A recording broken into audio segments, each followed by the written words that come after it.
وَتَرَكْنَا بَعْضَهُمْ يَوْمَئِذٍ يَمُوجُ فِي بَعْضٍ، ہم ان میں سے بعض کو بعض کے اندر گھسا دیں گے، اتنی کثرت سے ایک دوسرے میں، یعنی آبادی کی کثرت بہت ہوگی ان کی، گھسے ہوئے ہوں گے ایک دوسرے میں، یہ جیسے چیونٹیاں اور مکوڑے ہوتے ہیں، تو ان سے لڑنا ممکن نہیں ہوگا۔ تو حضرت عیسیٰ علیہ الصلوۃ والسلام لوگوں کو لے کے کوہ طور پہ چلے جائیں گے، اور باقی مسلمان وہ اپنے اپنے گھروں کے اندر بند ہو جائیں گے، اور پھر اللہ کی طرف سے ایک وبا آئے گی، اور اس وبا میں یہ سارے کے سارے ہلاک ہو جائیں گے، اور پھر جب ہلاک ہو جائیں گے تو اتنی زیادہ ان کی لاشیں زمین پہ ہوں گی، اتنی زیادہ کہ انسانی آبادی ان کی لاشوں سے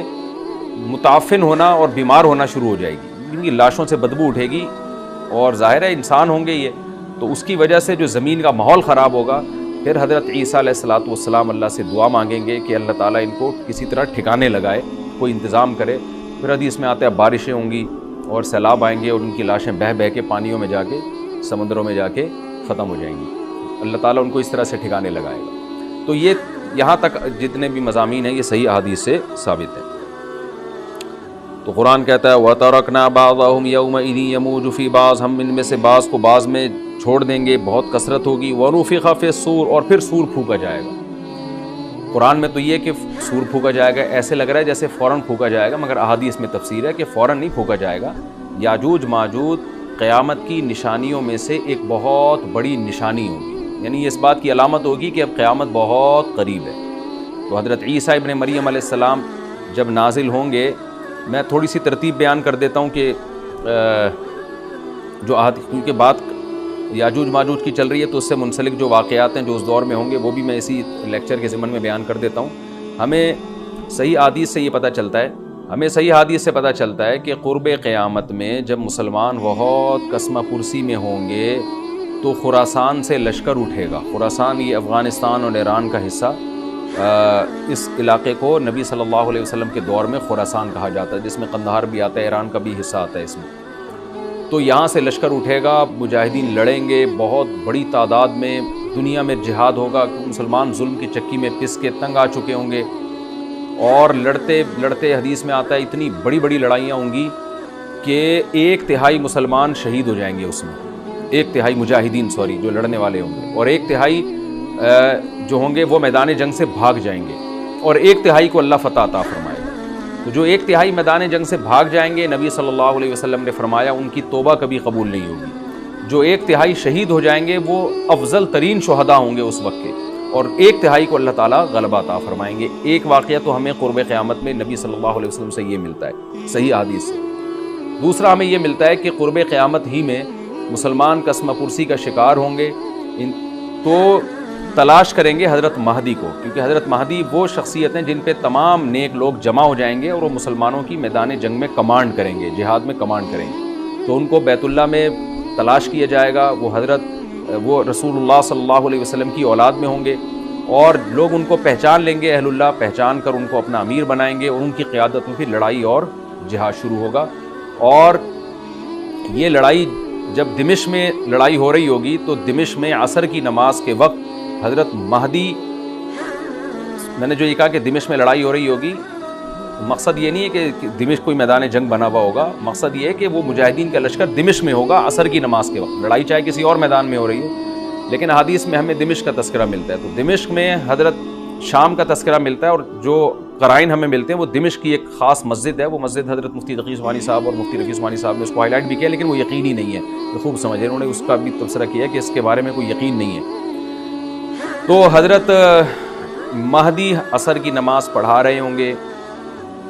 لوگ امامت میں آپ کے پیچھے کھڑے ہوں گے، یہاں تک کہ مسجد کے مینار پر، آج بھی وہ مینار موجود ہے جس کے بارے میں غالب گمان ہے کہ یہ وہ مینار ہے جہاں حضرت عیسیٰ علیہ السلام نازل ہوں گے، غالب گمان کے درجے میں کہا جا سکتا ہے، ورنہ پھر اسی کے اڑوس پڑوس میں کوئی مسجد ہوگی۔ میرا اگر شام جانا ہوا تو انشاءاللہ میں ارادہ ہے کہ میں ولاگ میں اس مسجد کا بھی تذکرہ کروں گا، اس جگہ کا بھی تذکرہ کروں گا، لیکن میں پہلے یہ بات بتا دوں کہ وہ 100% یقینی نہیں ہے، ایسا نہ ہو کہ اس مسجد کے مینار پہ چڑھ کے لوگ جو ہے وہ اس کے کوئی مینار کو ہی چاٹنا شروع کر دیں تبرک کے طور پہ۔ تو عصر کی نماز کا ٹائم ہوگا، حضرت عیسیٰ ابن مریم علیہ السلام فرشتوں کے کندھوں پہ ہاتھ رکھ کے نیچے اتریں گے نماز کے ٹائم پہ، یعنی آسمان سے مینار تک آئیں گے، اور پھر مینار سے آپ کے لیے سیڑھیاں لگائی جائیں گی، سیڑھیوں کے ذریعے مینار سے نیچے اتریں گے، اور لوگ ان کو پہچان لیں گے. حضرت مہدی ان کو امامت کے لیے آگے کریں گے کہ آپ اللہ کے ایک پیغمبر ہیں, آپ نماز پڑھائیے. حضرت عیسیٰ علیہ السلام انہی کو آگے رکھیں گے. اور اس طرح کا مفہوم ہے حدیث میں کہ اللہ نے اس کام کے لیے آپ کو ہی منتخب کیا. کیا مطلب یہ امامت اس امت کا حق ہے. تو حضرت عیسیٰ ابن مریم علیہ السلام کا جو کام ہوگا وہ جہاد ہے اور یہودیوں سے انتقام لینا, کیونکہ یہودیوں نے اپنے خیال میں حضرت عیسیٰ کو قتل کیا تھا, تو اللہ نے یہودیت ہی کے خاتمے کے لیے اور دجال کے خاتمے کے لیے عیسیٰ ابن مریم کو نازل کیا ہے. حضرت مہدی سے پہلے ہی دجال ظاہر ہو چکا ہوگا. دجال کے بارے میں حدیث میں آتا ہے کہ ہر پیغمبر نے اپنی امت کو دجال کے فتنے سے ڈرایا ہے. اچھا, یہ دجال ایک ایسی شخصیت ہے جس کا یہودی انتظار ہم سے زیادہ کر رہے ہیں, کیونکہ یہودی اس کو اپنے لیے نجات دہندہ سمجھتے ہیں, جبکہ حدیث میں آتا ہے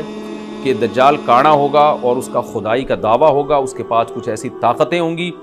کہ مردے کو زندہ کر دے, زندہ کو مار دے. ایک طرف اس کے باغ ہوگا, ایک طرف اس کے آگ ہوگی. جو اس پر ایمان لائے گا اس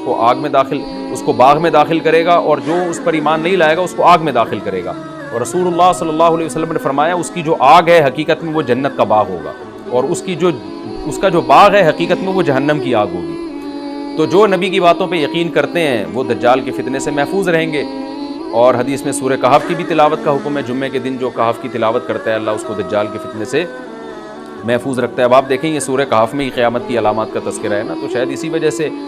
کیونکہ جو سورہ کہف پڑھتا رہے گا وہ یاجوج ماجوج کے واقعات بھی پڑھتا رہے گا اور اللہ کی قدرت کے واقعات بھی پڑھتا رہے گا, تو دجال کے فتنے سے اللہ اس کو اس برکت سے بچا کے رکھیں گے, فتنے سے محفوظ رکھیں گے.